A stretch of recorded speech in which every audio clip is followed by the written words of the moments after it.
اسلام وہاں سے بھی چلا ہے. پھر فاروق اعظم کا زمانہ بھی بتانا ہوگا, پھر عثمان ابن عفان کا زمانہ بھی بتانا ہوگا, پھر حیدر کرار کا زمانہ بھی بتانا ہوگا رضوان اللہ تعالی علیہم اجمعین. یہ خلفائے راشدین ہیں. میں یہ 2 دن انہی خلفائے کرام کی بارگاہ میں خراج عقیدت پیش کرنے کے لیے رکھتا ہوں. سیدنا ابو بکر صدیق رضی اللہ تعالیٰ عنہ کا زمانہ تقریباً 2 سال کچھ مہینے, اور حضرت عمر فاروق رضی اللہ تعالیٰ عنہ کا زمانہ 10 سال, حضرت عثمان غنی رضی اللہ تعالیٰ عنہ کا زمانہ 12 سال, مولا علی کرم اللہ وجہہ الکریم کا زمانہ 5.5 سال. یہ کل جب آپ کاؤنٹ کریں گے تو ایک حدیث پاک میں حضور نے بشارت دی تھی. اللہ کے نبی صلی اللہ علیہ وسلم نے فرمایا تھا میرے بعد خلافت 30 سال رہے گی, میرے بعد خلافت 30 سال رہے گی, اس کے بعد پھر بادشاہوں کا زمانہ آ جائے گا. حضور کے فرمان کے مطابق مولا علی کرم اللہ وجہہ الکریم کی خلافت پر وہ 30 سال مکمل ہو جاتے ہیں.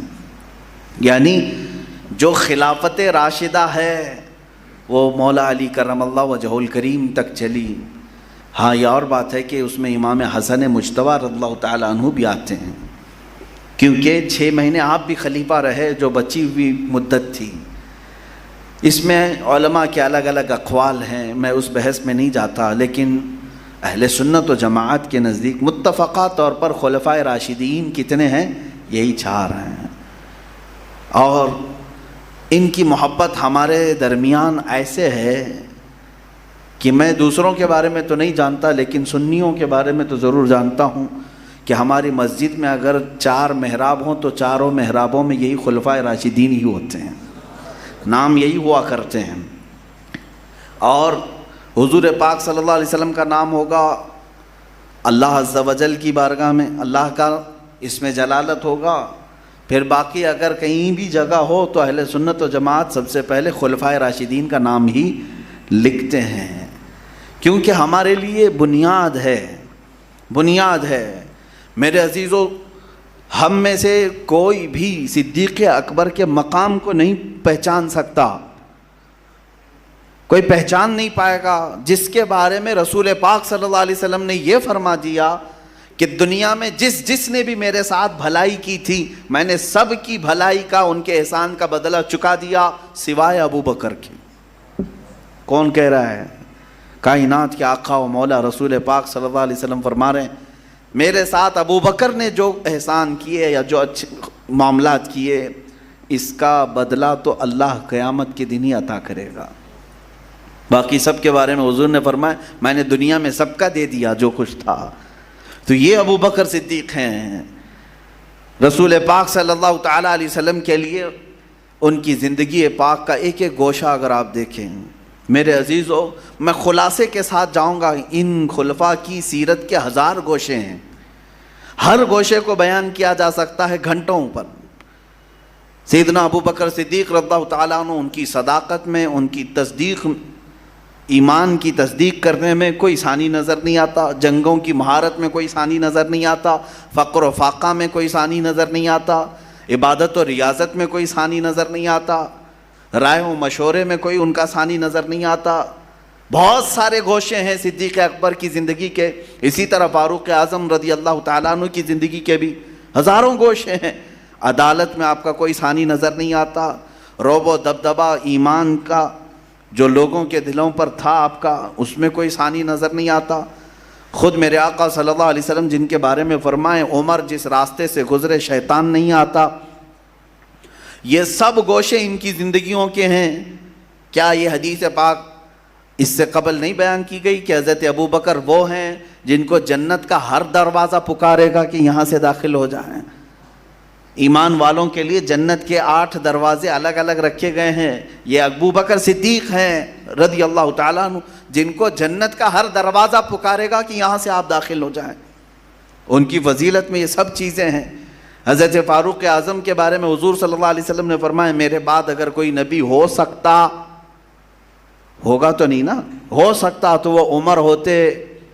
اتنی بڑی فضیلت ہے. یہ ساری فضیلتیں ہم نے بیان بھی کی, سنی بھی ہیں, لیکن مجھے جو آج کے حالات کے مطابق عرض کرنا ہے وہ خلاصہ جو نچوڑ ہے ان کی زندگی پاک کا، کہ سب سے خاص وصف کیا تھا یہ خلفائے راشدین کا، جن میں سے آج دو کو میں اگر ذکر کروں، صدیق اکبر کی زندگی اور فاروق اعظم کی زندگی، ان دونوں کی زندگی کا اگر خاص کوئی وصف ہے تو وہ یہ ہے جو اقبال کی زبان میں ہے، ہمیں کرنی ہے شہنشاہ بطحا کی رضا جوئی، ہمیں کرنی ہے شہنشاہ بطحا کی رضا جوئی، وہ اپنے ہو گئے تو رحمت پروردگار اپنی۔ یہ ان کی زندگی کا خاص وصف تھا۔ وہ اگر دوڑتے بھی تو رسول کی رضا کے لیے، اٹھتے اور بیٹھتے بھی تو رسول کی رضا کا خیال کرتے۔ یہ صحابہ اکرام کی زندگی پاک کا خاص عنصر، یہ خلفائے راشدین کا، اور اسی کو تو اقبال نے کہا، علامہ اقبال نے یوں ہی ہوا میں تیر نہیں چلا دیا اپنے اشعار میں، یہ صحابہ کی زندگی سے پڑھ کر کے سیکھ کر کے ہی بتایا، بمصطفیٰ برساں خیش کے دیں ہم اوست، اپنے آپ کو رسول تک پہنچا دو، یہی دین ہے۔ اگر بؤ نہ رسیدی تمام بولہبیس، اور اگر تم وہاں تک نہیں پہنچ سکے تو تمہاری زندگی ابو لہب کی طرح ہے، ابو لہب کی طرح ہے۔ تو یہ کہاں سے اس نے بیان کیا؟ شاعر مشرق نے کہاں سے بیان کیا؟ صحابہ کو دیکھا، ان کی زندگیوں کو دیکھا، تبھی تو بیان کیا۔ صدیق اکبر کو ہم پڑھتے ہیں تو یہی نظر آتا ہے کہ وہ ہر کام میں یہ سوچتے ہیں اللہ کے نبی راضی ہیں یا نہیں، اللہ کے نبی راضی ہیں یا نہیں۔ وہ باقی اس معاملے میں کسی رشتے ناتے کسی چیز کا خیال نہیں کرتے۔ وہ حضرت ابوبکر صدیق رضی اللہ تعالیٰ عنہ، آپ کو دو چند مثالیں میں ضرور عرض کروں گا۔ سیدنا ابوبکر صدیق رضی اللہ تعالیٰ عنہ کا حضور پاک صلی اللہ علیہ وسلم کے ساتھ جو لگاؤ ہے، دیکھیں دنیا میں ہر ایک کو کوئی نہ کوئی چیز عزیز ہوتی ہے۔ دنیاوی چیزوں میں، دینی معاملات میں اگر میں آپ سے پوچھوں آپ کو کیا اچھا لگتا ہے، آپ کہیں گے جمعہ کی نماز اچھی ہے، عید کی نماز اچھی ہے، رمضان اچھا ہے، یہ ہو گئے دینی معاملات۔ آپ سے میں کہوں دنیاوی چیزوں میں کچھ پسند ہے آپ کو، ہاں آپ کہہ سکتے ہیں مجھے کپڑے پسند ہے، عطر پسند ہے، چپل پسند ہے، فلاں پسند ہے۔ ہر ایک کی دنیا سے بھی کچھ نہ کچھ پسندیدہ چیزیں ہوتی ہیں۔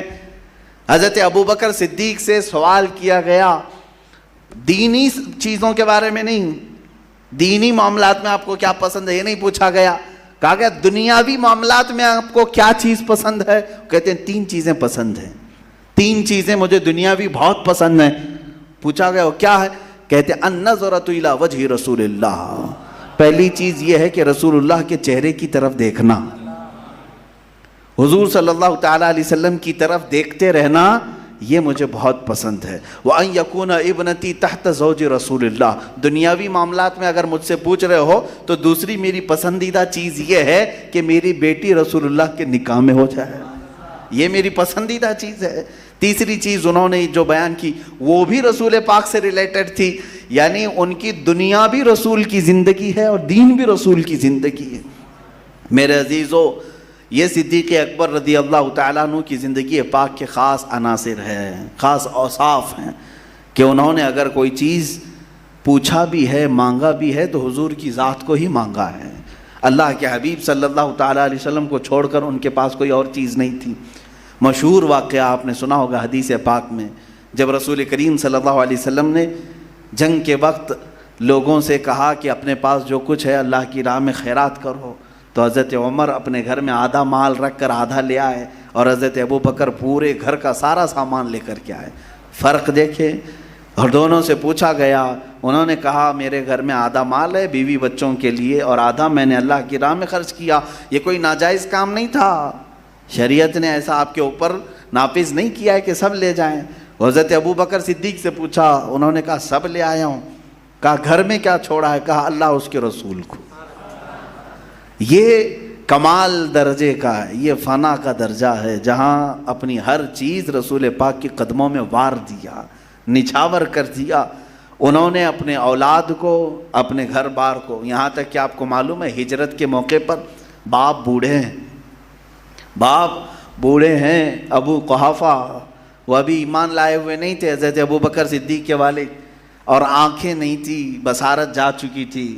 باپ کو تکلیف بھی نہ پہنچے، ٹھیس بھی نہ پہنچے، اور حضور صلی اللہ علیہ وسلم کے ساتھ جانا ہے انہیں ہجرت کی راہ۔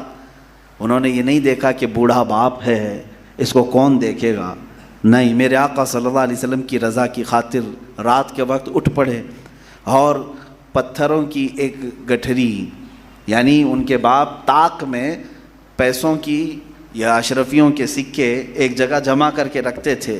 حضرت ابوبکر صدیق نے اس جگہ چھوٹی چھوٹی ٹھکریاں اور پتھروں کی وہ رکھی تاکہ میرے باپ کو اس بات کا غم نہ ہو کہ ابوبکر اپنے پیسے لے کر کے چلا گیا.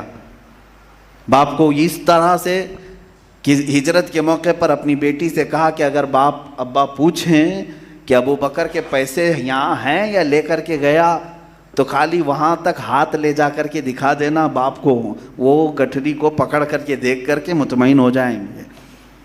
میرے عزیزو، جس صدیق اکبر رضی اللہ تعالیٰ عنہ نے اپنے ماں باپ کو وار دیا رسول پاک کی زندگی پر، اپنی اولاد کو، اپنے گھر بار کو، یہ بھی مشہور بات ہے کہ آپ کے بیٹے جنگ بدر میں مقابل میں آئے تھے، وہ بھی ایمان لائے ہوئے نہیں تھے جنگ بدر میں، اور اس کے بعد پھر وہ ایمان لائے چند دنوں کے بعد. تو حضرت ابوبکر سے بیٹے نے کہا ابا بدر میں آپ 3 بار میری تلوار کے نیچے آ گئے تھے لیکن میں نے مارا نہیں. باپ کو کوئی کیسے مار سکتا ہے؟ حضرت ابوبکر نے فرمایا اگر تو ایک بار بھی آ جاتا تو میں مار دیتا. میں یہ نہیں دیکھتا کہ میرا بیٹا ہے، یہ دیکھتا کہ دشمن رسول ہے، حضور کے مقابل میں آیا ہے، حضور سے لڑنے کے لیے آیا ہے. یہی عین ایمان ہے. محمد کی محبت دین حق کی شرط اول ہے، اسی میں ہو اگر خامی تو سب کچھ نامکمل ہے. یہ زندگی پاک کا ان کا خاص عنصر ہے. عزیزان گرامی، حدیثیں بھی تو آپ پڑھتے ہیں، سنتے ہیں. میرے آقا صلی اللہ علیہ وسلم نے کیا نہیں فرمایا لا یؤمن احدکم حتی اکون احب الیہ من والدہ وولدہ والناس اجمعین. تم میں سے اس وقت تک کوئی مومن نہیں ہو سکتا جب تک وہ اپنے ماں باپ، اپنی اولاد اور تمام انسانوں سے زیادہ مجھ سے محبت نہ کرے. یہ حدیث پاک میں کرتے ہیں ہم. آج حضور پاک صلی اللہ تعالیٰ علیہ وسلم سے پوچھیں گے تو سوال میں فوراً کہیں گے کہ ہاں کیوں نہیں، لبیک. ہم تو حضور صلی اللہ علیہ وسلم سے بے پناہ محبت کرتے ہیں. میرے عزیزو، اسی بات کو تو حضرت ابوبکر شبلی رحمۃ اللہ تعالیٰ علیہ نے فرمایا. حضرت ابوبکر شبلی سلسلہ قادریہ کے بڑے مشہور بزرگوں کہتے ہیں میری زندگی میں اگر سب سے ڈیفیکلٹ کوئی سوال ہے، سب سے مشکل کوئی سوال ہے تو وہ یہ سوال ہے، اگر کسی نے مجھ سے پوچھ لیا کیا آپ رسول اللہ سے محبت کرتے ہیں، آپ رسول اللہ سے محبت، اب میں سوال کروں گا تو سارے لوگ فوراً جواب دیں گے، لیکن حضرت ابوبکر شبلی فرماتے ہیں کہ میرے لیے سب سے کٹھن سوال ہے یہ. کہا اس میں کیا ہے، مشکل سوال کیا ہے، جواب تو آسان ہے. کہتے ہیں یہی تو اگر میں نہ کہہ دیا تو ایمان چلا جائے گا. بات صحیح ہے، اگر میں کہہ دیا اس سوال کے جواب میں نہیں، محبت نہیں کرتا تو معاذ اللہ ایمان چلا جائے گا، اور اگر ہاں کہہ دیا تو پھر اعمال اور میرا دل ملامت کرے گا، کہاں محبت کا دعویٰ اور کہاں اعمال تیرے. وہ حضرت ابوبکر شبلی رضی اللہ تعالیٰ عنہ جو غوث اعظم رضی اللہ تعالیٰ عنہ کے دادا مرشد ہوتے ہیں سلسلے میں، وہ کہتے ہیں کہ میں اگر ہاں کہہ دوں تو ڈر لگتا ہے، دل ملامت کرے گا کہ حضور سے محبت کا دعویٰ تو کرتا ہے، تیرے اعمال کہاں ہیں اس طرح کے. اے میرے عزیزو، حضور اکرم صلی اللہ تعالیٰ علیہ وسلم سے محبت کا دعویٰ کرنا اور یہ کہنا کہ ہم اپنے ماں باپ، اولاد، بھائی بہن، سارے انسانوں سے زیادہ محبت کرتے ہیں، یہ زبانی اعتبار سے بڑا آسان ہے. پریکٹیکلی لائف میں اس کو عمل کر کے دکھانا یہ صرف ایمان والوں کا حصہ ہے، جو کمال ایمان کو پہنچے ہیں. کمال ایمان کو پہنچا ہو تو پھر اسے دولت بھی نہیں روک سکتی، اس کی اولاد بھی نہیں روک سکتی. محبت مصطفیٰ صلی اللہ علیہ وسلم میں کوئی چیز اس کے پاؤں کی بیڑی نہیں بن سکتی. اور اگر آج ہمارے درمیان کوئی چیز بیڑی بن جاتی ہے تو اس کا مطلب ہے کہ ہم جھوٹ بولتے ہیں، ہم جھوٹ بولتے ہیں. حضور پاک صلی اللہ علیہ وسلم سے محبت کا دعویٰ ہے لیکن ان کی کچھ سنتوں کو ایسے اتار کر پھینکتے ہیں جیسے لگتا ہے کہ کوئی کاٹنے والی چیز ہمارے پاس آ گئی. کیوں میاں؟ کہا نہیں، لوگ کیا سمجھیں گے، میری نوکری کا سوال ہے، عورت کا سوال ہے، دوستوں کا سوال ہے. اگر میں یہ تمام چیزیں کرنے لگ جاؤں تو یہ سب لوگ مجھے سائیڈ کر دیں گے. تو کہاں تم نے رسول اللہ سے زیادہ محبت کی؟ تم تو ان دنیا والوں سے زیادہ محبت کرتے ہو، ان کا خیال زیادہ رکھتے ہو کہ ان کو برا نہ لگے. میری کمپنی میں مجھے برا کوئی نہ کہے، میرے دوستوں میں کوئی برا نہ کہے، میرے گھر والوں میں کوئی برا نہ کہے، تم تو ان کی محبت میں مبتلا ہو، کہاں رسول کی محبت کی بات کرتے ہو؟ حضور پاک صلی اللہ علیہ وسلم سے محبت کرنے والا پھر دنیا کی کسی چیز کا خیال نہیں کرتا۔ آؤ اس محبت کی ایک جھلک دیکھنا ہو تو وہ بلال حبشی کی زندگی میں دیکھو۔ اللہ اللہ، جس کے سینے پر پتھر رکھ دیں گے، جس کو آگ کے انگاروں پر سلایا جائے، جس کے پیر میں رسی باندھ کر اوباش لوگ پورے سڑکوں پر کھینچیں اور اس کے بعد کہیں کہ بلال تیرا آقا بھی بہت پیسے والا ہے۔ امیہ بن حرب بڑے پیسے والا تھا جو بلال حبشی کا آقا تھا، اور پھر وہ کہتا تھا کہ اب چھوڑ دے، میں تجھے اس سے بھی زیادہ تجھے اجرت دوں گا، اس سے بھی زیادہ تجھے سیلری دی جائے گی۔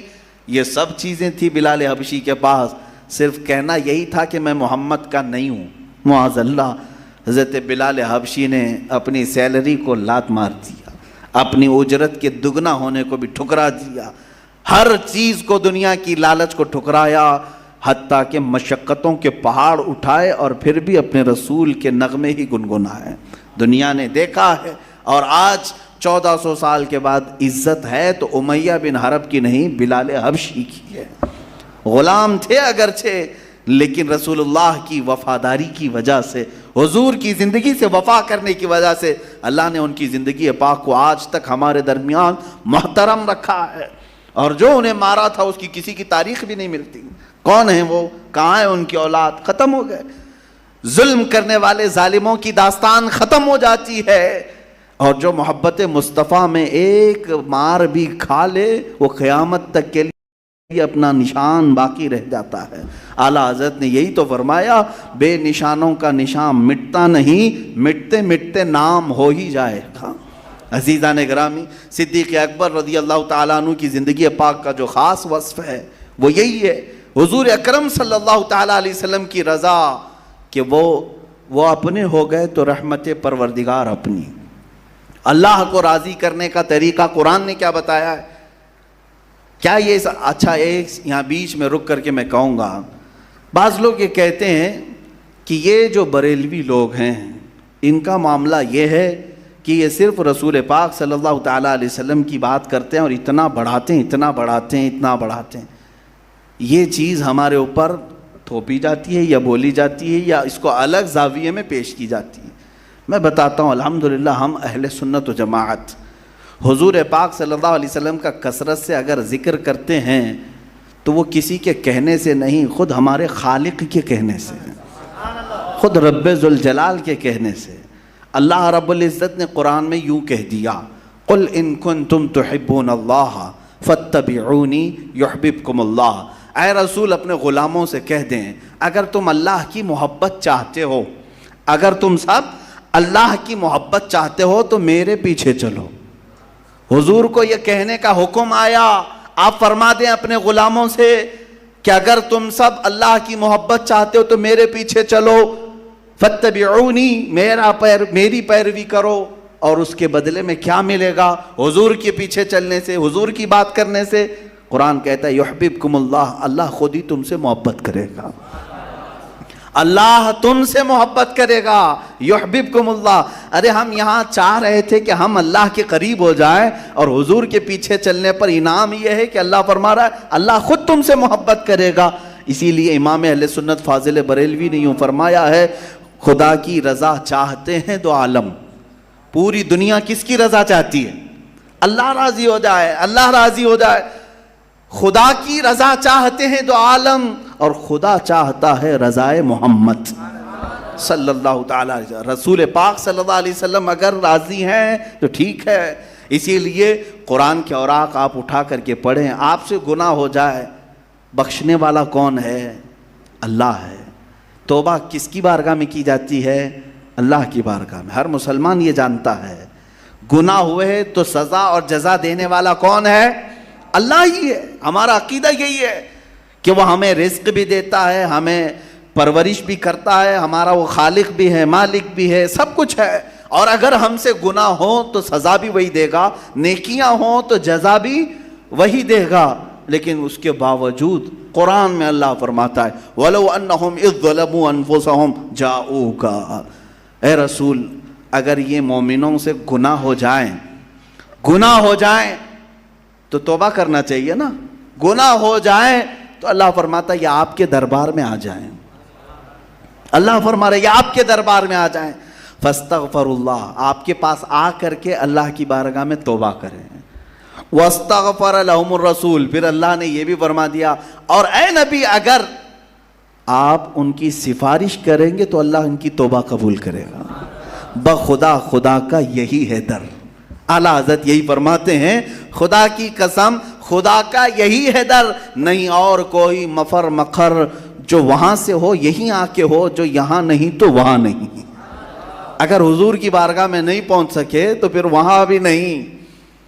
یہ صدیق اکبر رضی اللہ تعالیٰ عنہ کی زندگی پاک ہم عرض کر رہے تھے, ان کی زندگیوں سے جو ملا ہے وہ نچوڑ, وہ خلاصہ. اچھا ایک بہت اہم بات میں عرض کرتا ہوں. حضرت ابوبکر صدیق کی زندگی کا خلاصہ, حضرت عمر فاروق اعظم کی زندگی کا خلاصہ, عثمان ابن عفان کی زندگی کا خلاصہ, حیدر کرار رضوان اللہ تعالیٰ علیہ مجمعین کی زندگی کا خلاصہ, جو انہوں نے محبت رسول پیش کی ہے, ان تمام محبتوں کے مجموعے کا نام مسلک اعلیٰ حضرت ہے. بات اب سمجھ میں آ گئی, کوئی نئی چیز نہیں ہے. ہمارے ہاں جو محبتیں پیش کی گئیں حضور پاک کے متعلق, یہی خلفائے راشدین کے کیے ہوئے طریقوں کو ہی بیان کیا گیا ہے. اگر بریلی کے تاجدار نے کہیں یہ کہہ دیا دشمن احمد پہ شدت کیجئے, ملحدوں کی کیا مروت کیجئے, غیظ میں جل جائیں بے دینوں کے دل, یا رسول اللہ کی کثرت کیجئے, یا اگر کہا ہے تو اپنے پیٹ سے نہیں کہا. انہی خلفائے راشدین کا طریقہ دیکھا, وہ حضور کے دشمنوں پر شدت کرتے تھے, اور قرآن بھی کہہ رہا ہے اشداء علی الکفار, یہ صحابہ وہ ہیں جو کافروں پر بہت سخت تھے. کس لیے؟ اس لیے نہیں کہ یہ کتے کی طرح دکھتے ہیں, اس لیے کہ مصطفیٰ کی دشمنی پالتے ہیں. چاہے وہ کتنے بھی خوبصورت ہوں, اگر سینے میں مصطفیٰ کی دشمنی پالتے ہیں تو ان کے لیے ہم سخت لہجہ ہی اختیار کریں گے. یہ سختی جو اعلیٰ حضرت کے شعر میں آپ کو نظر آ رہی ہے, بعض لوگ کہتے ہیں کیا مولانا اتنا سکھا رہے ہیں, دشمن احمد پہ شدت کیجئے, دشمن احمد پہ شدت کیجئے, یہ سب شدت کرنے کا طریقہ سکھایا جا رہا ہے. میرے عزیزو, یہ بریلی کے تاجدار نے نہیں سکھایا, یہ رسول اللہ کے عمر فاروق نے سکھایا ہے. ہاں, ان کی زندگی پاک میں جس نے رسول کا فیصلہ نہیں مانا, اس کے ساتھ عمر فاروق نے کیا کیا یہ تو سب کو معلوم ہے. بشر نام کا ایک منافق, نام کا مسلمان تھا, حضور کے پاس آیا, ایک یہودی کے اس کے درمیان معاملہ تھا, حضور نے فیصلہ اس یہودی کے حق میں کیا, جو حق تھا جو صحیح تھا وہ فیصلہ کیا. باہر آ کر کہا نہیں مجھے یہ فیصلہ منظور نہیں, میں عمر کے پاس فیصلہ کراؤں گا. وہ وہاں آئے اور اس یہودی نے حضرت عمر سے کہا ہم رسول کے پاس گئے تھے تمہارے, اور انہوں نے میرے حق میں فیصلہ کیا, یہ تمہارا مسلمان بھائی ہے, اپنے نبی کے فیصلے کو نہیں مانتا. حضرت عمر اندر تلوار لے کر کے آئے اور اس کی گردن اڑائی اور کہا جو میرے نبی کا فیصلہ نہیں مانتا عمر اس کا فیصلہ یہی کرتا ہے.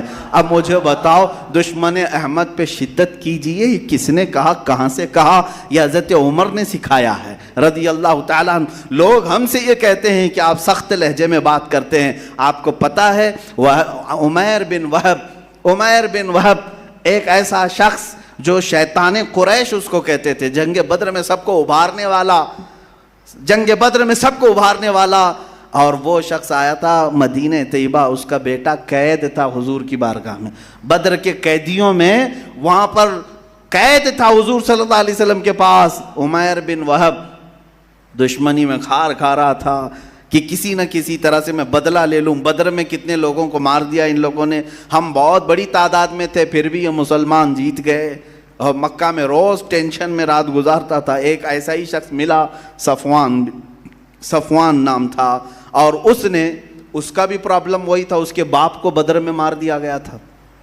اس کا بیٹا قید تھا, اس کا باپ مرا تھا, تو دونوں کا سیم پرابلم. تو دونوں بیٹھ کر کے کعبہ کے حتیم کے اندر فیصلہ کرتے ہیں. صفوان بہت پیسے والا تھا, عمیر سے کہا تو اگر جا کر کے محمد کا قتل کر کے آئے تو میں تیرے سارے قرضے چکا دوں گا, اور تیرے بچوں کی باقی سب کی پرورش میں خود اپنے ذمے لوں گا. معاہدہ کر لیا اور تلوار بھی دے دیا, زہر لگا کر کے عمیر کو مدینہ بھیج دیا. مدینہ آیا عمیر کیا کرنے کے لیے؟ میرے آقا صلی اللہ علیہ وسلم کا قتل کرنے کے لیے. لیکن کس بہانے سے آیا کہ بیٹے کی خیر خیریت پوچھنے جا رہا ہوں. قیدی ہے نا, حضور کی بارگاہ میں قیدی ہے. اب یہ وہ وقت تھا جب رسول پاک صلی اللہ علیہ وسلم مسجد نبوی میں ہیں اور حضرت عمر فاروق باہر مسجد نبوی کے باہر چند صحابہ کے ساتھ کھڑے ہیں. اور جیسے ہی عمیر بن وہب آیا, اب حدیثوں کی سب کتابیں اٹھا کر پڑھو, جو جملہ پڑھو گے تو پھر آپ کو پتہ چلے گا. حضرت عمر کہتے ہیں خذو ھذا الکلب, کہتے ہیں اپنے ساتھیوں کو پکڑو اس کتے کو, پکڑو اس کتے کو. آپ کہتے ہیں ہم یا پھر ہمارے علماء گالیاں دیتے ہیں, حضرت عمر کیا کہہ رہے تھے؟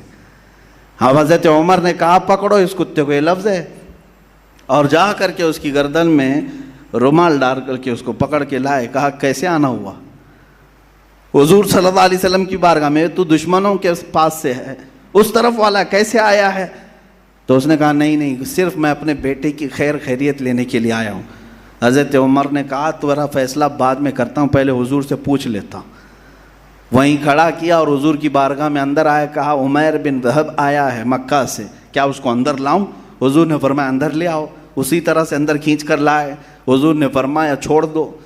رسول پاک صلی اللہ علیہ وسلم نے پوچھا عمیر کیسا آنا ہوا؟ کہا کہ بس میں اپنے بیٹے کو دیکھنے آیا ہوں. آپ کے پاس قیدی ہے بیٹا. حضور نے پوچھا اگر بیٹے کو دیکھنے آئے تو تلوار کیوں لے آئے ہو؟ تلوار ساتھ میں کیوں لے آئے ہو؟ تو اس نے تلوار پھینک دیا دکھانے کے لیے. کہا اس تلوار کا کیا ہونا ہے؟ تلواریں تو ہمارے پاس بدر میں بھی تھی, کام تو نہیں آئی نا, آپ ہی کے کام آئی ساری چیزیں, تلوار میں چھوڑ دیتا ہوں.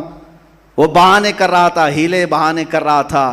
حضور پاک صلی اللہ علیہ وسلم نے پھر پوچھا بتاؤ عمیر کیسے آنا ہوا؟ کہا بیٹے کی خیریت لینے کے لیے. غیب داں رسول نے پھر پکار کر کہا عمیر وہ بات کیوں نہیں کہتے جو صفوان کے ساتھ خانہ کعبہ کے پاس کر کے آئے ہو؟ حتیم کعبہ میں بیٹھ کر کے تم نے کیا پلاننگ کی ہے وہ بات بتاؤ. عمیر بن وہب کی کپ کپی طاری ہو گئی. وہ حضور پاک کے سامنے کھڑا ہے, غیب داں رسول کے پاس کھڑا ہے. میرے آقا کی اتنی بات سن کر کے اس نے کہا اشہد ان لا الہ الا اللہ واشہد انک محمدن رسول اللہ صلی اللہ علیہ وسلم. میں گواہی دیتا ہوں آپ اللہ کے رسول ہیں. کلمہ طیبہ پڑھا, داخل اسلام ہوا, بیٹا بھی باپ بھی حضور پاک صلی اللہ علیہ وسلم نے آزاد کیا.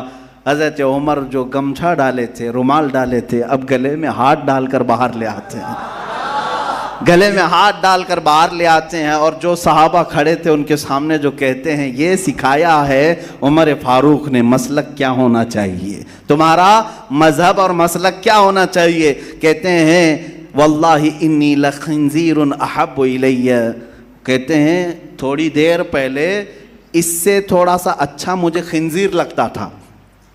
خنزیر غلیظ جانور. حضرت عمر کہتے ہیں میں اس کو خنزیر کو اس سے بہتر سمجھتا تھا عمیر بن وہب سے, کیونکہ میرے اندر اس قدر اس سے نفرت تھی کہ یہ رسول پاک کے خلاف پورے مکہ والوں کو بھڑکا کے لایا تھا. اے صحابہ سنو, ابھی یہ ایمان لایا ہے, اب مجھے میرے اپنے عزیز بیٹے سے زیادہ یہ محبوب ہے, میرے اپنے بیٹے سے زیادہ میں اس سے محبت کرتا ہوں. تو پتہ یہ چلا ایمان کا حصہ حضور سے جڑا ہوا ہے, وہ اپنے ہو گئے تو رحمت پروردگار اپنی. اسی لیے حضرت تاج الشریعہ رحمت اللہ تعالیٰ علیہ نے فرمایا ہے نبی سے ہو جو بیگانہ اسے دل سے جدا کر دیں, پدر مادر برادر جان و مال ان پر فدا کر دیں. ہاں اگر وہ حضور کا ہے تو ہمارا ہے, اور اگر حضور سے اس کی کوئی چپکلش ہے تو پھر وہ ہماری ماں سے پیدا کیوں نہ ہوا ہو, دودھ میں سے مکھی کی طرح ہم نکال دیں گے. یہی ہمارے ایمان کا رشتہ ہے, اسی پر ہماری زندگی بھی گزرتی ہے. صدیق اکبر رضی اللہ تعالیٰ عنہ اور حضرت عمر فاروق رضی اللہ تعالیٰ عنہ دونوں کی زندگی میں جو خاص عنصر نظر آتا ہے وہ یہی ہے محبت مصطفیٰ صلی اللہ علیہ وسلم. اچھا ان دونوں نے حفاظت بھی کیسے کی ہے؟ کسی کو پر مارنے نہیں دیا, کسی کو بارگاہ رسالت مآب صلی اللہ تعالیٰ علیہ وسلم میں کوئی سوراخ کرنے تک نہیں دیا. آپ کو پتہ ہے مسجد نبوی شریف میں حضور صلی اللہ علیہ وسلم کی وفات کے بعد حضرت عمر کا معاملہ یہ تھا, حضور تو قبر انور میں ہے نا, حضور قبر انور میں ہیں, یہ سب لوگ آج سنیں.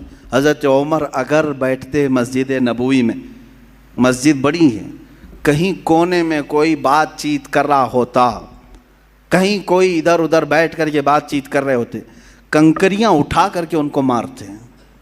کنکریاں اٹھا کر کے مارتے اور یہ کہتے کہ کس کی آواز مسجد میں بلند ہوئی، کیا اسے خبر نہیں ہے کہ اللہ کے رسول آرام کر رہے ہیں، اللہ کے رسول آرام فرما رہے ہیں۔ یہ ظاہری زندگی کی بات نہیں کر رہا ہوں، وفات کے بعد حضرت عمر مسجد نبوی میں کسی کو بلند آواز سے بات کرنے نہیں دیتے تھے، کبھی بات کرنے نہیں دیتے تھے۔ میرے عزیزو، یہ عقیدہ بھی وہیں سے ہم نے سیکھا ہے، تو زندہ ہے واللہ، تو زندہ ہے واللہ، میری چشم عالم سے چھپ جانے والے